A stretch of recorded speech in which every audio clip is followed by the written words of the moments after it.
Hi, welcome once again to M5's English language learning program, Let's Speak English. I'm Gav Duncan and I'm here on your TV screen to help you learn English. Now, are you sitting comfortably? Yes? Good. And are you ready for today's lesson? Yes? Good. Okay, well let's learn English together. And welcome to the show once again, people. How are you all today? Is your day going well? Yes? Good. And what about your life in general? Hopefully that's also going well. If not, well, it's bound to improve, isn't it? It's going to get better, believe me. All right, now, what did we see yesterday? Yes, we saw a conversation between Alfredo and Dave, didn't we? Yes, and there were a couple of things that we had a look at, weren't there? The first thing we looked at was when Dave didn't want to upset Alfredo. Dave didn't want to upset him. He didn't want to make Alfredo unhappy with what he was saying. Dave knows that what he's going to say to Alfredo is, well, connected to a sensitive subject. Dave is about to tell Alfredo that he smells really, really badly. And because we all know that people are sensitive about how they smell, Dave is trying to make his sentence nicer. What Dave is doing, or almost doing, is apologizing for mentioning the fact that Alfredo smells. Okay, and we know that this is normal. This is something we all do. If we have a friend or colleague at work who has really bad breath, then it's very difficult to tell them. The easiest way, of course, is to contact human resources. It's their job. Let them handle it. All right, now, we know that someone might have really bad breath. Maybe they don't brush their teeth. Maybe they eat raw onions and garlic all the time, and even then they don't. They refuse to brush their teeth. Now, for a start, that probably means that their teeth are a mess. But let's concentrate on something else for a moment. Another problem that we normally pussyfoot around. Eddie, how did you get this drunk on £1.75? There's a sale on at the chemist's. What do you mean? Old Spice, 25p a bottle.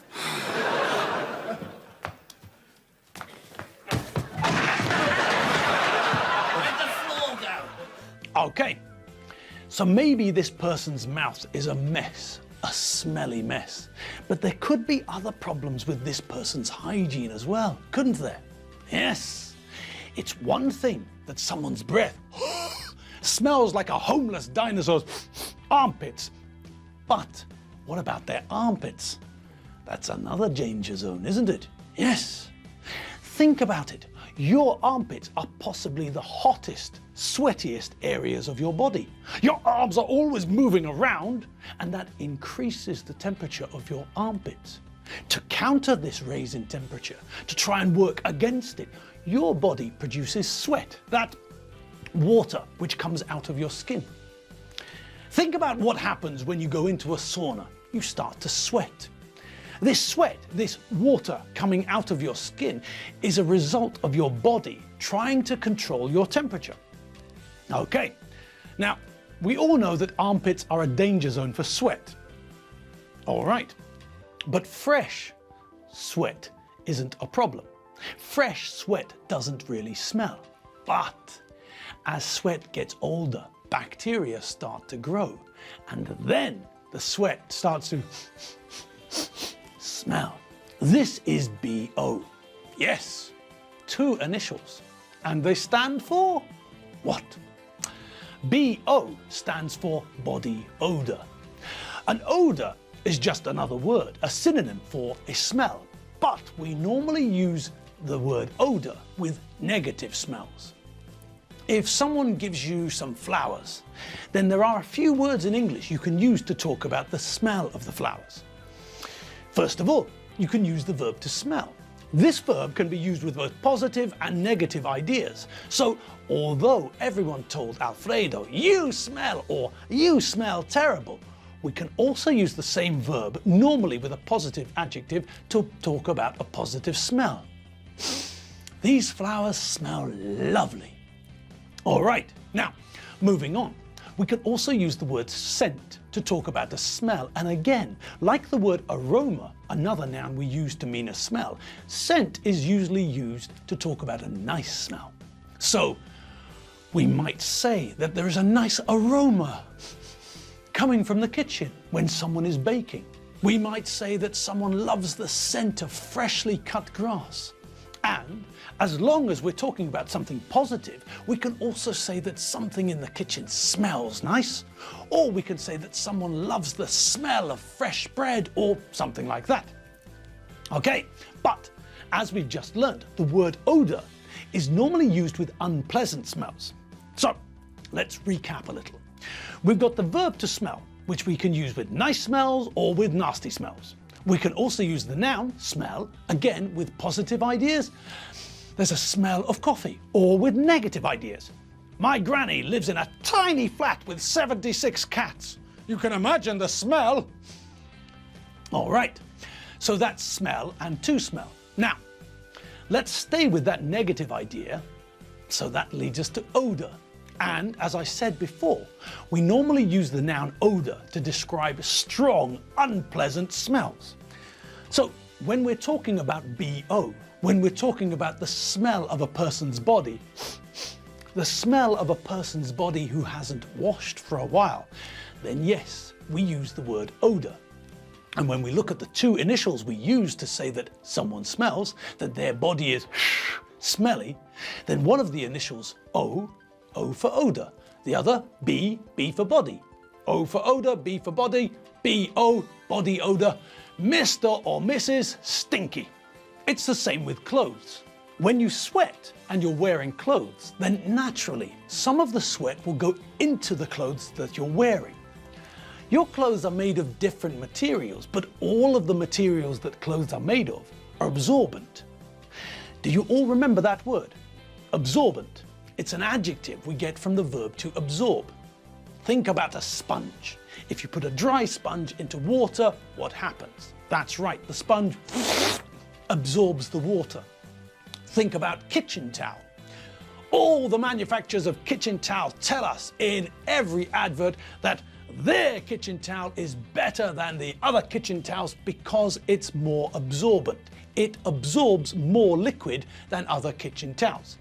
If you spill some milk, then you know that it's a daft idea to try and clean the mess up with your eyebrows.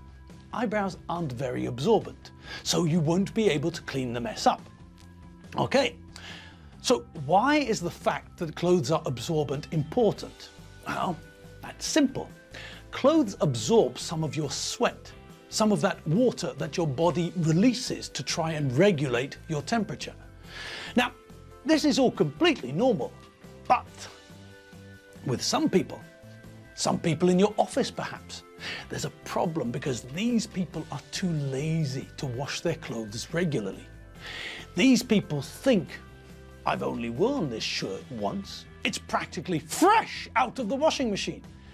And yes, you can think that, but, and here's the but, and it's a big but, the sweat that your shirt absorbed, that sweat is getting older and older every minute. And the bacteria that make it smell, they're increasing in number. Okay, so maybe the next time Mr. Stinky puts his shirt on, he checks it first. He smells the area of the shirt closest to the armpit. And Mr. Stinky decides, hey, I can't smell anything. This shirt is really almost perfectly clean. What a good thing that I didn't wash it. That would have been a complete waste of time and money. Okay, all right, but this situation won't last. As Mr. Stinky's body warms up, the warmth from his body activates the bacteria in the sweat, and hey presto, bing bing flippong, Harry Chenson. What happens? Yes, that's right. Mr. Stinky now smells as bad as Alfredo. No, the chances are that just as we did with the bad breath friend, with the BO friend, Mr. Stinky, we'll try to drop hints. We'll try to push them in the right direction and hope that they get the hint and start washing themselves and also their clothes. And how are we going to push them in the right direction? How are we going to influence their thinking? Yes, that's right. We're going to get everyone in the office to buy them some soap or shower gel or aftershave or perfume. We'll speak to everyone in the family and everyone in the office and convince them all. We'll talk to all of them and persuade them all, convince them that the best present for them is shower gel, deodorant, antiperspirant, soap, perfume, aftershave, and things like that. And then, what do? Well, then we wait. We wait and we cross our fingers that the penny, bling, will drop, that this person will finally understand, will finally get the message that we're all trying to give them. Okay, now what else was there in that conversation? What other new or fairly new words did we hear? Well, there was one word we heard which was used in two ways, as a noun and then as a verb.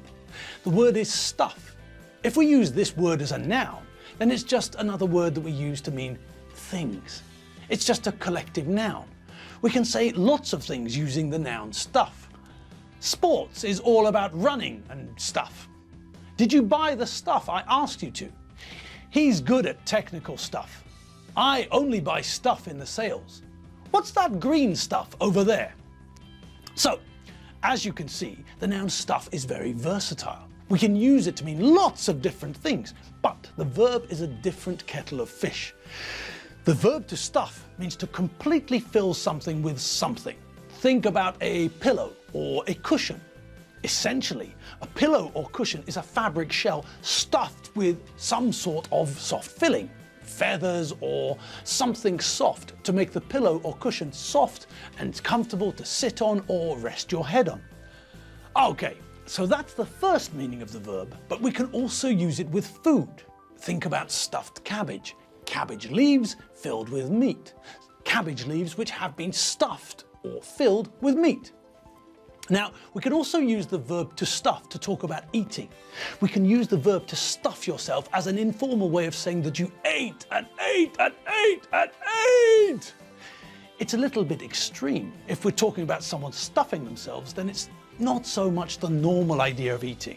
It's more the idea of when we're thinking of Christmas turkeys, when an animal is completely filled with food. Not a very comfortable thought. So, if you hear someone say that they're stuffed, it's normally connected to the idea of regret. This person has eaten a lot, possibly too much, and now they feel like a Christmas turkey. Not the best feeling in the world. All right, but when Dave used the verb to stuff, he was talking about Eddie Finn. Dave was answering Alfredo's question. Alfredo asked Dave what Eddie tried to steal and where he hid the stuff that he was trying to steal. And Dave said he stuffed the stuff down his jumper. So that means we know how Eddie tried to hide the things, the stuff he was trying to steal. He stuffed the stuff down his jumper. He put the stuff under his jumper. He hid it underneath his jumper. So we can see from that sentence, from the ed ending, that the verb to stuff is regular. When we want to use it in the past simple tense, then all we have to do is add ed to the infinitive. Stuff becomes stuffed. And now that I've finished talking about that stuff, it's time for us to go. Yes, it's that time again, the end of the lesson time. Okay, enough of this stuff. You've all got stuff to do, and I've got stuff to do. All right, I'm off home for a coffee. And you? Well, there's a load of stuff for you to do. The dog needs a walk, the cat needs some milk, and the parrot needs to practice some more Esperanto. All right, people, I'll see you all later. Well, tomorrow, to be more precise. Have fun, enjoy yourselves, and eat something nice. I'll see you all tomorrow. And remember, if you have some spare time, check out the website. Do you remember the name? Yes, that's right. It's www.clickadem, but backwards, and .hu on the end. See you later. Bye.